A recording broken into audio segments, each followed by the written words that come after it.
কালেমায়ে শাহাদাত আশহাদু আল্লা ইলাহা ইল্লাল্লাহু ওয়া আশহাদু আন্না মুহাম্মাদার রাসূলুল্লাহ, অর্থাৎ এই সাক্ষ্য দেওয়া যে আল্লাহ ছাড়া সত্যিকার কোনো মাবুদ নাই এবং এই সাক্ষ্য দেওয়া যে মুহাম্মদ সাল্লাল্লাহু আলাইহি ওয়াসাল্লাম আল্লাহর বান্দা এবং রাসূল। এই সাক্ষ্য দিয়ে ইসলামে প্রবেশ করার পরে একজন মুমিনের সবচাইতে গুরুত্বপূর্ণ আমল হচ্ছে সালাত। সালাত হচ্ছে মুত্তাকির পরিচয়, সালাত হচ্ছে মুসলমানের পরিচয়, সালাত হচ্ছে মুমিনের পরিচয়। একজন মুসলমান ইসলাম গ্রহণ করার পরে সর্বপ্রথম যে কাজ করবে এটা হচ্ছে সালাত। নবী সাল্লাল্লাহু আলাইহি ওয়াসাল্লাম মুআয বিন জাবালকে যখন ইয়ামানে পাঠালেন তাদেরকে দাওয়াত দেওয়ার জন্য, নবী সাল্লাল্লাহু আলাইহি ওয়াসাল্লাম বলছেন যে ইন্নাকা তা'তি কওমান আহলাল কিতাব, হে মুআয তুমি এমন এক জাতির কাছে যাচ্ছ যারা হচ্ছে আহলে কিতাব, সুতরাং তুমি সর্বপ্রথম তাদেরকে যেদিকে মানুষ আহ্বান করবে সেটা হচ্ছে কি? তাওহীদ, আল্লাহর ইবাদতের দিকে, তাওহীদের দিকে ডাক দিবি। তারা যদি তাওহীদকে মেনে নেয়, তারা যদি আল্লাহর দাসত্ব বরণ করে নেয়, তাহলে দ্বিতীয় যে কাজ দিবে তাদের উপর, তাদেরকে বলবে যে আল্লাহ রাব্বুল আলামিন দিনে এবং রাতে 5 ওয়াক্ত সালাত ফরজ করেছেন। অনেক আছেন, অনেকে নাম মুসলমান, নাম আব্দুল্লাহ, আব্দুর রহমান, কিন্তু সালাত আদায় করেন না।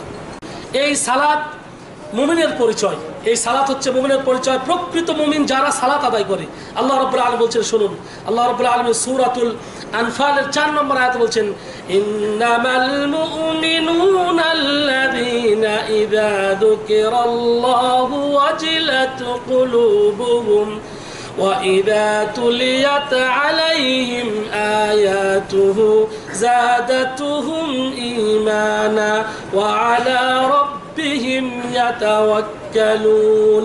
আল্লাহ রাব্বুল আলামিন মুমিনদের বৈশিষ্ট্য বলছেন, ইন্নামাল মুমিনুনা আল্লাযীনা ইযা যুকিরাল্লাহ, প্রকৃত মুমিন তো তারাই যাদের সামনে আল্লাহর যখন জিকির করা হয়, আল্লাহর আলোচনা করা হয়, ওয়াজিলাত কুলুবুহুম, তখন তাদের অন্তর থরথর করে কেঁপে ওঠে। আর কি? ওয়া ইযা তুলিয়াত আলাইহিম আয়াতুহু, এবং যখন তাদের সামনে কোরআন তেলাওয়াত করে শোনানো হয়, যাদাতহুম ঈমানা, তাদের ঈমান বৃদ্ধি পেয়ে যায়। তাহলে আল্লাহ রাব্বুল আলামিন সূরাতুল আনফালে মুমিনদের পরিচয় দিচ্ছেন যে মুমিন তো তারাই যখন যাদের সামনে, মুমিন ওরাই যাদের সামনে আল্লাহর জিকির করলে, আল্লাহর আলোচনা করে ভয়ে থরথর করে কেঁপে ওঠে। যখন তাদের সামনে কোরআন তেলাওয়াত করা হয় তখন তাদের ঈমান বৃদ্ধি হয়। ওয়া আলা রাব্বিহিম ইয়াতাওয়াক্কালুন, এবং তারা তাদের প্রভুর উপরই ভরসা করে, তারা তাদের রবের উপরই ভরসা করে। এরপর আল্লাযীনা ইউকিমুনাস সালাহ, কারা আল্লাহর উপর ভরসা করে আর কারা পরিপূর্ণ মুমিন?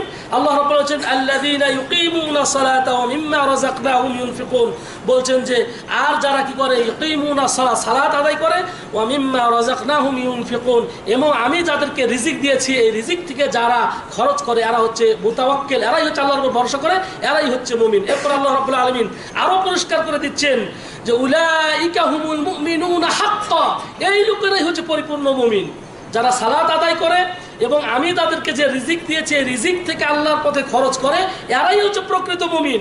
আরো যে গুণটা বলা হলো যে ওই লোকেরা পরিপূর্ণ মুমিন যে যাদের সামনে আল্লাহর আলোচনা করা হলে যাদের অন্তর থরথর করে কেঁপে ওঠে, কিন্তু আল্লাহর আলোচনা করার পর যাদের অন্তর কাঁপে না এরা মুমিন নয়।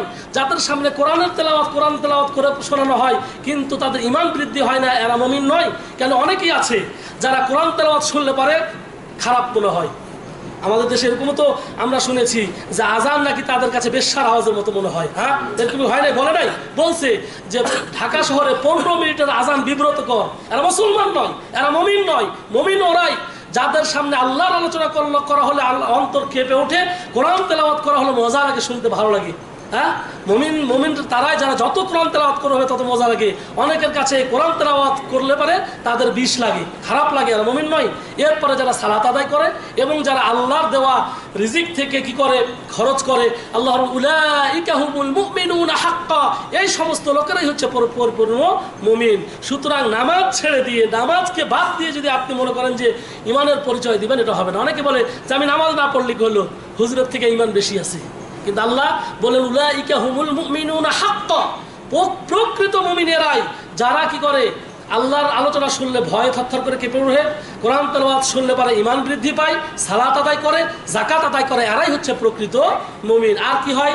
এরা তো প্রকৃত মুমিন, এদের কি হবে যদি প্রকৃত যদি মুমিন হয় তাহলে এদের কোনো ফজিলত আছে কিনা? আল্লাহ রাব্বুল আলামিন বলেন লাহুম দারাজাতুন ইনদা রাব্বিহিম, এদের জন্য তাদের প্রভুর কাছে রয়েছে মহান পুরস্কার। দারাজাত, দারাজাতুন মানে এক বচন, দাল জাবার দা র জাবার দা, দারা জিম জাবার যা তা দুই পেস্তুন, দারাজাতুন মানে এক বচন, মানে দারাজা, কিছু পুরস্কার আছে, একটি পুরস্কার আছে। এখানে আল্লাহ রাব্বুল আলামিন বলেন লাহুম দারাজাত, অনেক তাদের পুরস্কার রয়েছে, যে সীমাহীন পুরস্কার, এই পুরস্কার কেউ বলতে পারবে না, একমাত্র আল্লাহ রাব্বুল আলামিন জানেন। সব থেকে বড় পুরস্কার হচ্ছে যে ব্যক্তি সালাত আদায় করে সে ব্যক্তি জান্নাতে প্রবেশ করবে। যে ব্যক্তি সব থেকে মহান পুরস্কার যেটা বলবো, যে ব্যক্তি সালাত আদায় করে সে ব্যক্তি জান্নাতে যাবে। যে ব্যক্তি সালাত আদায় করে না সে কোশ্চিন কালেও জান্নাতে যেতে পারবে না। নবী সাল্লাল্লাহু রাব্বুল আলামিন সূরাতুল মুদ্দাসসির এখানে আপনার 40 থেকে 43 নম্বর আয়াত আল্লাহ রাব্বুল আলামিন বলেন, শুনুন, ফি জান্নাতিন ইয়াতাসাআলুন, জান্নাতের মধ্যে পরস্পর পরস্পরকে জিজ্ঞাসা করা হবে, একজন আরেকজনকে কি জিজ্ঞাসা করবে, তার বলবে কি আনিল মুজরিমিন, মুজরিমিনদের সম্পর্কে একজন আরেকজন জিজ্ঞাসা করবে মা সালাকাকুম ফি সাকার, এই সাকার নামক জাহান্নামে তোমাদেরকে কে নিয়ে এসেছি, তোমরা কেন তোমরা এই সাকার নামে জাহান্নামে তোমরা এসেছো? তখন তারা বলবে ক্বালু লাম নাকু মিনাল মুসাল্লিন, আমরা মুসল্লি ছিলাম না, আমরা সালাত আদায় করতাম না। তাহলে নামাজ না পড়লে নিশ্চিত জাহান্নামে যেতে হবে, নামাজ না পড়লে নিশ্চিত জাহান্নামে যেতে হবে। নামাজ না পড়ে কেউ জান্নাতে যেতে পারবে না। এই জন্য নবী সাল্লাল্লাহু আলাইহি ওয়াসাল্লাম বলছেন যে আসসালাতু মিফতাহুল জান্নাহ, এই সালাত হচ্ছে জান্নাতের চাবিকাঠি, সালাত হচ্ছে জান্নাতের চাবিকাঠি। সুতরাং সম্মানিত মুসল্লিয়ান কিরাম শুনুন, এখানে যে জাহান্নামে যাওয়ার কারণ তাও জিজ্ঞাসা করা হবে জাহান্নামীদেরকে যে মা সালাকাকুম ফি সাকার, যে তোমাদেরকে এই সাকার যে জাহান্নামে তোমরা এসেছো, কেন তোমরা এসেছো, কোন কারণে তোমরা এসেছো? সম্মানিত ভাইরা, আসুন আমরা অবশ্যই এই নামাজ আমরা কি করব, আদায় করব। নামাজ যদি আমরা না আদায় করি তাহলে কখনোই আমরা জান্নাতে যেতে পারবো না। তো আল্লাহ রাব্বুল আলামিন বলছেন যে লাহুম দারাজাতুন ইনদা রাব্বিহিম, তাদের কি লাহু, তাদের জন্য রয়েছে তাদের রবের কাছে অনেক পুরস্কার। অনেক পুরস্কারের মধ্যে একটা কি, যেমন জান্নাতের কথা বললাম, আর কি রয়েছে ওয়া মাগফিরাতুন, এবং আল্লাহর পক্ষ থেকে রয়েছে ক্ষমা। এক তো জান্নাত রয়েছে, অন্যদিকে রয়েছে লাহুম মাগফিরাতুন, তাদের জন্য ক্ষমা রয়েছে, আর কি রয়েছে ওয়া রিজকুন কারীম, এবং উত্তম রিজিক রয়েছে। তাহলে যারা নামাজ আদায় করবে, যারা মুসল্লি সালাত আদায় করবে, তাদের জন্য অনেকগুলো পুরস্কার মতো, তারা তো জান্নাতে যাবেই, এটা একটা।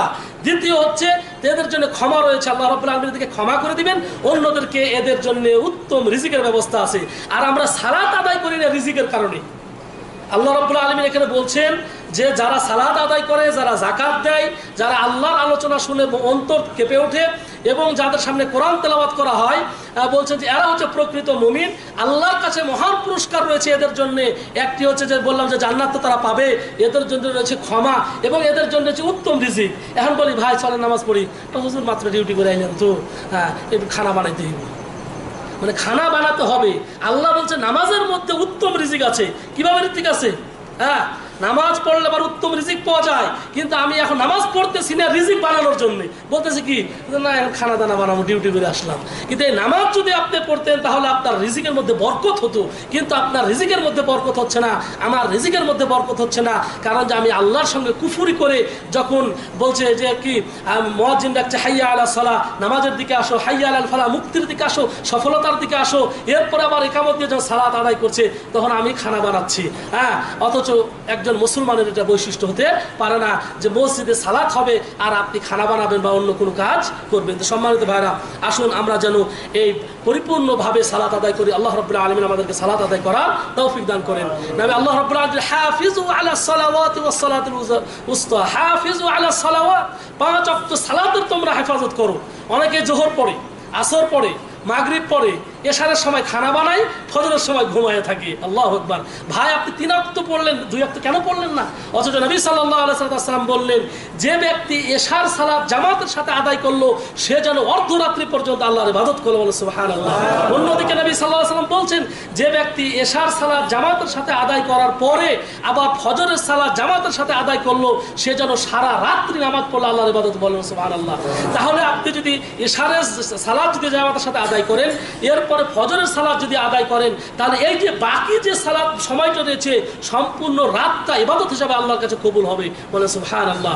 তাহলে এর চাইতে আর কি হতে পারে? কেউ যদি বাড়ি থেকে ওযু করে মসজিদে সালাত আদায় করতে যায়, প্রতিটা কদমে কি হবে?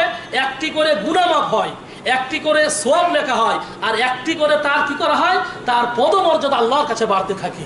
অন্যদিকে কি হয়, একজন মুমিন যখন সালাত আদায় করে, নবী সাল্লাল্লাহু আলাইহি ওয়াসাল্লাম কত সুন্দর উদাহরণ দিচ্ছে শুনুন। নবী সাল্লাল্লাহু আলাইহি ওয়াসাল্লাম বলছে আরাআইতুম লাউ আন্না নাহরান বিবাবি আহাদিকুম, যে তোমরা শোনো, তোমাদের কারো বাড়ির সামনে যদি একটা পুকুর থাকে, নদী থাকে, ইয়াগতাসিলু মিনহু কুল্লা ইয়াউমিন খামসা মাররাত, আর তার কারো বাড়ির সামনে যদি একটা নদী থাকে আর কেউ যদি ওই নদীতে দৈনিক 5 বার যদি গোসল করে, হাল ইয়াবকা মিন দারানিহি শাই, তার শরীরে কি কোনো ময়লা থাকতে পারে?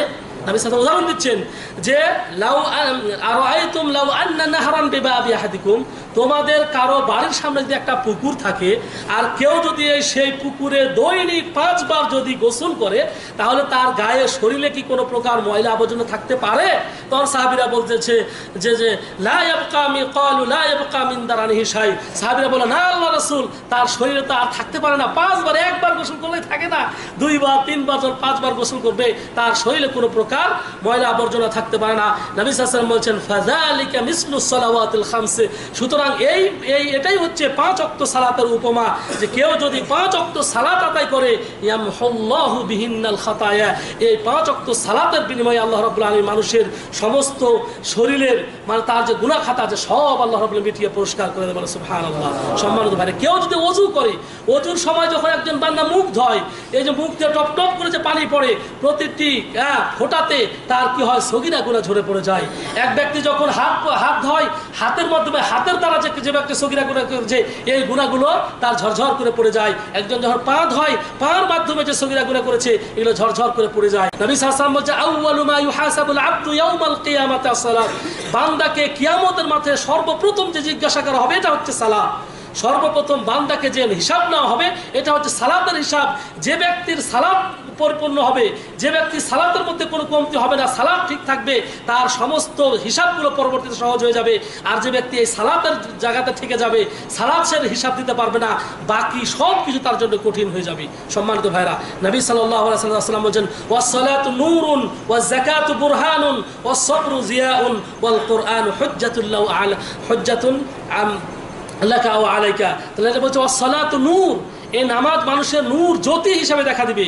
যে যার ঈমান যত বেশি এবং যার সালাত ঠিক থাকবে, কিয়ামতের দিন যে অন্ধকার হবে, ফুলসিরাত পার হতে অন্ধকার হয়ে যাবে।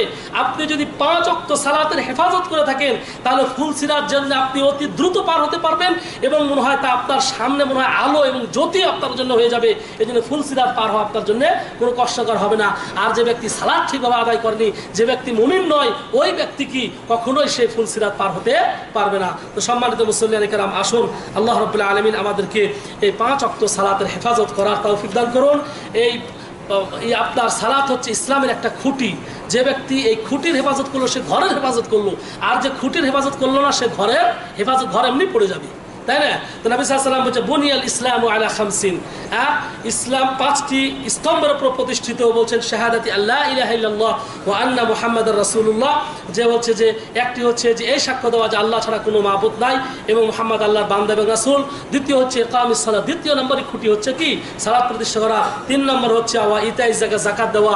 4 নম্বরে হচ্ছে ওয়াল হজ আদায় করা এবং 5ম হচ্ছে সাওমি রমজান মাসে রোজা রাখা। তাহলে ইসলামের দ্বিতীয় খুঁটি হচ্ছে কি সালাত। সুতরাং সম্মানিত ভাইরা, আসুন, নবী সাল্লাল্লাহু আলাইহি ওয়াসাল্লাম মান তারাকা সালাতা মুতাআম্মিদান ফাকাদ কাফারা, যে ব্যক্তি ইচ্ছাকৃতভাবে নামাজকে ছেড়ে দিলে সে ব্যক্তি কাফের। অন্যদিকে নবী সাল্লাল্লাহু আলাইহি ওয়াসাল্লাম আরো বলেন ইন্না বাইনার রাজুলি ওয়াল কুফরি ওয়াশ শিরকি তারকুস সালাত, যে আল্লাহর বান্দা এবং কুফরি এবং শিরকের মধ্যে পার্থক্য হচ্ছে সালাত। এক সাহাবী বলতেছে যে আমাদের যুগে যারা সালাত আদায় করতো তাদেরকে আমরা মুমিন ভাবতাম, তাদেরকে মুসলমান ভাবতাম, যারা সালাত আদায় করে তাদেরকে আমরা মুমিন ভাবতাম না, মুসলমান ভাবতাম না।